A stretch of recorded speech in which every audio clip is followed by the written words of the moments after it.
Olá pessoal, bom, na aula de hoje nós vamos dar início aos chamados casos de congruência, né? O conceito de congruência. Esse conceito a gente vai ver que ele trabalha dentro da geometria da mesma forma que o conceito de igualdade trabalha dentro do conjunto dos números reais. Então os conteúdos envolvidos nessa aula nós vamos ver segmentos e ângulos congruentes, o que é que significam. Vamos ver o que é que significam triângulos congruentes. E vamos começar a ver os casos de congruência, destacando o chamado primeiro caso. Bom, primeiro, vamos entender a congruência entre os elementos mais simples da geometria aqui, que são segmentos e ângulos congruentes.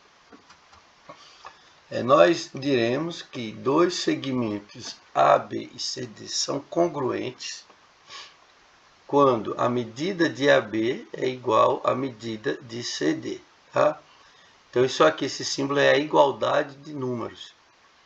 Então, vocês percebam que, no fundo, quando a gente diz que, de acordo com essa definição, dois segmentos eles são congruentes, basta eu olhar as medidas deles. Então, se eu tenho um segmento AB qualquer, aqui vamos supor que eu tenho um segmento AB e um segmento CD,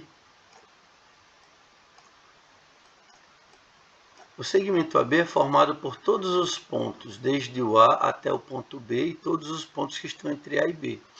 Já o segmento CD é formado por todos os pontos que estão entre C e D, incluindo os extremos C e D. Então, a rigor, nós vemos que são segmentos diferentes, formados por pontos diferentes. Porém, basta eu verificar que a medida associada a AB é a mesma medida de CD, isso é suficiente para eu definir a relação de congruência entre os dois segmentos. Por isso que a gente diz que congruência não é necessariamente, não é igualdade. Tá?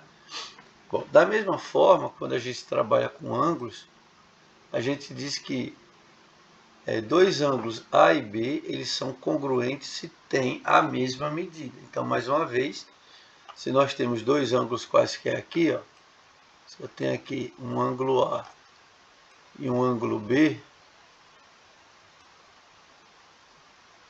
os ângulos eles são formados por duas semi-retas de mesma origem, como a gente já mencionou. Aqui tem um ângulo A e um ângulo B.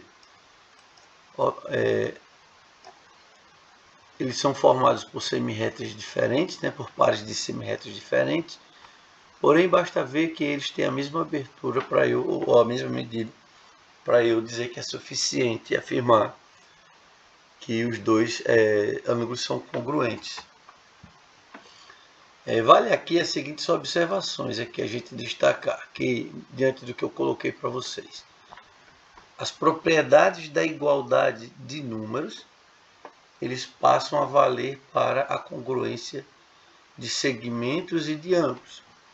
Então, na verdade, tudo que a gente vale para a igualdade, quando eu comparo números, né, eu tenho algumas relações, vou deixar como revisão para vocês aí.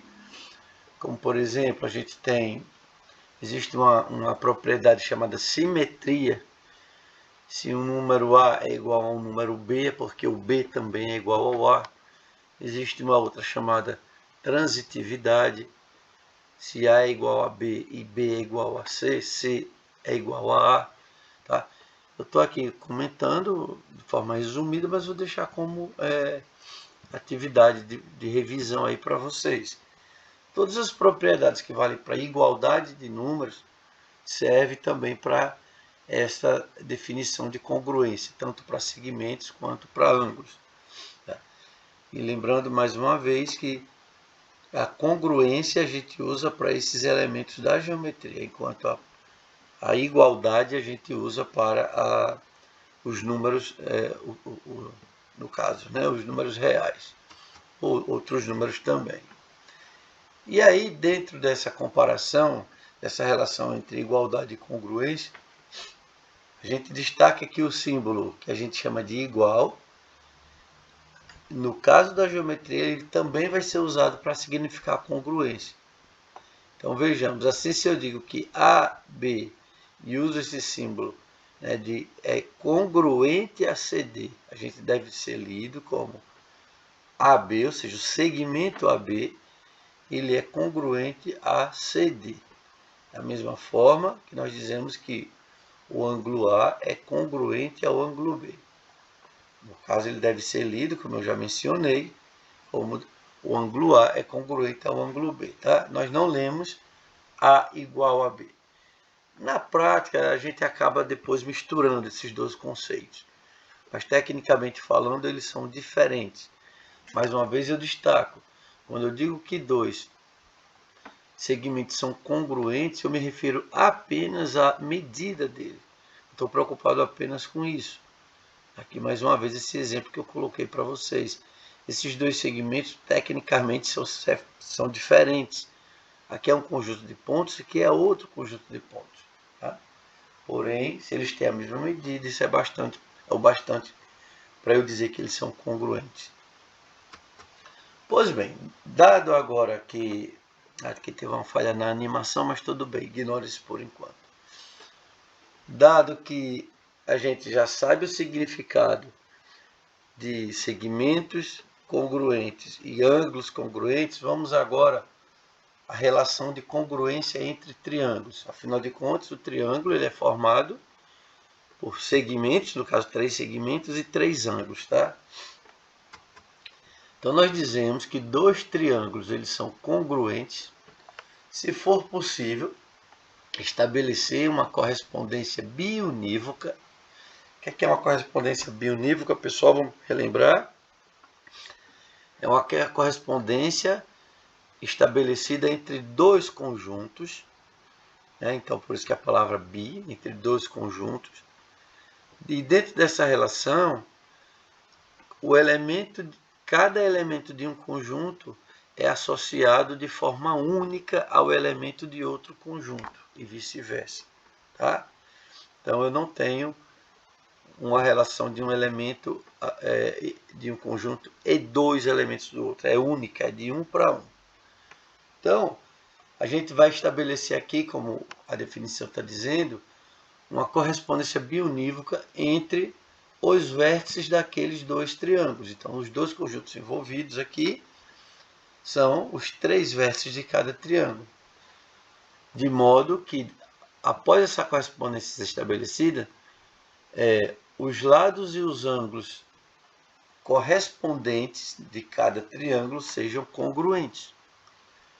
Então, cada triângulo tem 3 lados, ou seja, 3 segmentos, e tem 3 ângulos, cada triângulo. Então, eu quero estabelecer primeiro, uma relação entre, por exemplo, os vértices do triângulo, correspondência biunívoca, e após essa correspondência entre os vértices, eu vou poder verificar que cada segmento de um triângulo é congruente a um determinado segmento do outro triângulo, e o mesmo ocorre com os seus vértices. Tá? Então vamos aqui, por exemplo, dados esses dois triângulos, aqui é o triângulo ABC e o triângulo EFG, eu quero primeiramente estabelecer uma correspondência biunívoca entre o conjunto de vértices do primeiro triângulo e o conjunto de vértices do segundo triângulo. Então, suponhamos que eu estabeleça aqui,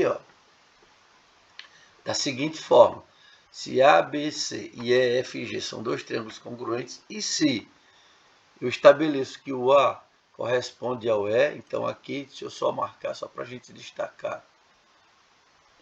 Por exemplo, eu digo que este vértice A, ele irá corresponder ao vértice E, e obviamente que o vértice E vai corresponder ao vértice A, já que isso é biunívoca, né? O vértice B aqui vai corresponder ao vértice F, e o vértice C vai corresponder ao vértice G. Estabeleci a correspondência. Por que é importante a gente estabelecer essa correspondência? Porque ela vai servir de referência para a gente comparar agora os 6 elementos envolvidos, que são os 3 segmentos ou os 3 lados do triângulo e os três ângulos também. Tá? Então, se eu estou dizendo que esta relação aqui é a correspondência que define a congruência, então valem simultaneamente as 6 relações seguintes, as 6 relações de congruência. Eu vou dizer aqui que nesse caso eu tenho que o segmento AB ele é congruente ao segmento EF, ó. AB é esse segmento, vou marcar aqui só para destacar, é congruente ao segmento EF. Vocês percebam que essa marcação dos segmentos está de acordo com a correspondência A, E e o B ao F. Então, obviamente que eu tenho o segmento AB e o segmento EF. O segmento BC ele é congruente ao segmento FG. Então, BC é esse aqui que eu vou marcar com 2 tracinhos. Ele é congruente ao segmento FG, esse aqui. E o segmento AC, eu vou marcar com 3 tracinhos aqui, ó, 3 riscos. Ele é congruente ao segmento EG, tá? Esse segmento aqui. Então, vocês percebam que a correspondência entre os vértices serviu de referência para eu verificar, para eu comparar os segmentos. Do mesmo modo, eu tenho que ter essas 3 relações também entre ângulos aqui, ó. O ângulo A, ele tem que ser congruente ao ângulo E, óbvio que o ângulo A é esse aqui, o ângulo E é esse aqui, que está justamente no vértice correspondente ao A, aqui na nossa correspondência bionívoca. O ângulo B tem que ser congruente ao ângulo F, que está o ângulo B, que eu vou marcar aqui com 2 tracinhos. Aqui está o ângulo F. E o ângulo C, ele é congruente ao ângulo G. Então, eu vou marcar aqui com 3 tracinhos o ângulo C e aqui o ângulo G.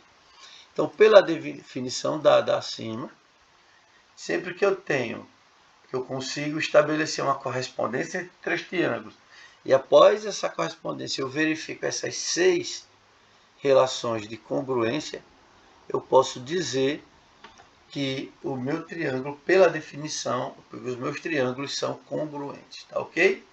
Então, isso daqui está estabelecida a relação de congruência. Mais uma vez eu destaco que nessa relação eu não estou a rigor, os triângulos não são iguais. Você veja aqui que eu tenho 2 triângulos diferentes, posicionados em lugares diferentes, orientações diferentes, tá? Formados por pontos diferentes. Porém, eu estou preocupado na geometria é com a congruência. Se existem essas relações entre os 6 elementos, as 6 relações entre os 3 lados e os 3 ângulos. Isso aqui não é igualdade de triângulos, isso é apenas a congruência. Que no fundo, dentro da geometria, é o que é importante para a gente comparar. Ele é como se fosse a igualdade dos números reais. Bom, pessoal, a gente acabou de ver que pela definição eu preciso verificar 6 relações para poder estabelecer, confirmar a congruência dos triângulos. Porém, a gente vai mostrar, existem algumas situações onde a gente vai verificar que eu não preciso, a rigor, verificar essas 6 relações. A gente vai ver que apenas 3 relações dessas, em alguns casos, dependendo de quais sejam as relações, são suficientes para a gente verificar e concluir a congruência dos triângulos, tá? É isso aqui que eu estou afirmando. Ó. Se nos triângulos abaixo... aliás, antes vamos ver aqui um exemplo para fortalecer o conceito de congruência.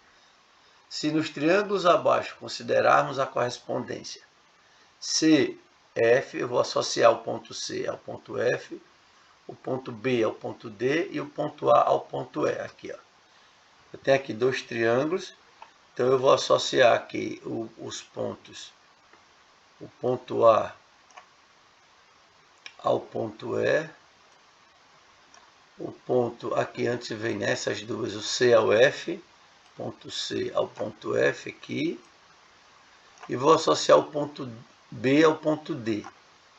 Essa foi a correspondência bionívoca estabelecida. Que eu poderia associar de outra forma. Por exemplo, o ponto B, eu poderia associar, em vez de associar o D ao E.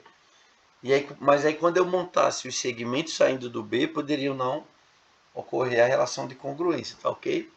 Bom, então, uma vez estabelecida essa correspondência, se após fazermos isso, verificarmos que o ângulo C é igual ao ângulo F, aqui, ó, 45, o ângulo B é igual ao ângulo, é congruente, tá? Eu falei que às vezes a gente troca realmente o nome dos símbolos, isso também não, digamos assim, a gente às vezes passa a usar de fato, mas estando ciente que se trata da relação de congruência. Ponto B é congruente o ângulo B é congruente ao ângulo D, ó, 105, tem a mesma medida. E o ângulo E é congruente ao ângulo A, aqui. A e E, ambos tem 30 graus. Aqui veio 3, mas aqui é 30. Além disso, se nós verificarmos que o segmento CB é congruente ao segmento FD, ó, CB aqui vale 3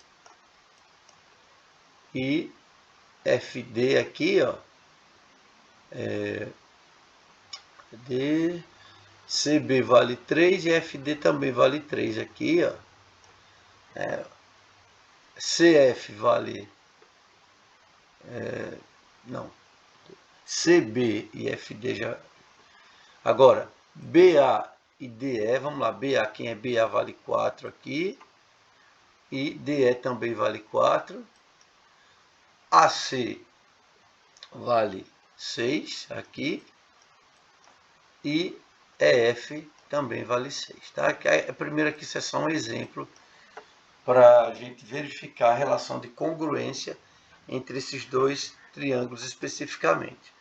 Assim, ABC, se eu usar esse símbolo aqui também, esse símbolo significa, né, ABC, se eu usar essa igualdade, digamos, usando o nome convencional, AEFG, significa que os triângulos ABC e EFG são congruentes. E que a congruência leva a que é a correspondência bionívoca, o vértice A em E, o B em F e o C a G. E a partir dessa correspondência nós verificamos os 6 casos de congruência, ok? Bom, então, como eu mencionei no início desse slide, para a gente cumprir a rigor a definição, a gente precisa de 6 comparações aqui, 6 relações de congruência, que são os 3 segmentos que formam os lados dos triângulos e os 3 ângulos do triângulo. Mas a rigor, a gente vai ver que não são necessárias as verificações dos 6 casos.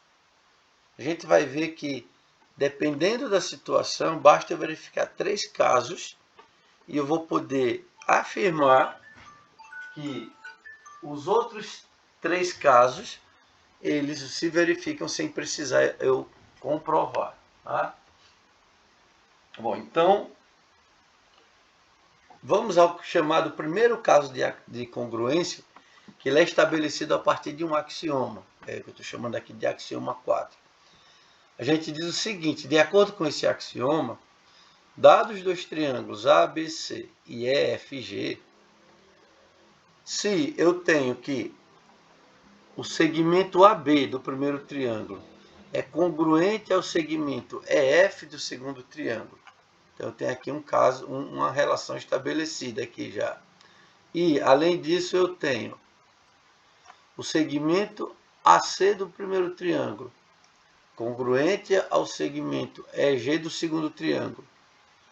E eu tenho aqui também uma congruência entre o ângulo A e o ângulo E dos dois triângulos. Então, isso é suficiente para eu garantir que os triângulos são congruentes. Então, vamos lá com calma. Pela definição, eu preciso verificar 6 casos de congruência.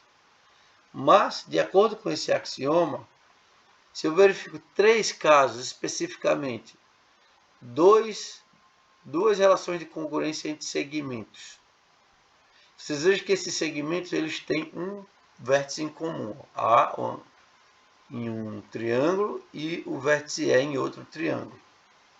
E justamente esse vértice em comum, o ângulo deles é igual, é congruente também. Então, sempre que isso ocorrer, nós não precisamos verificar os outros 3 casos de congruência.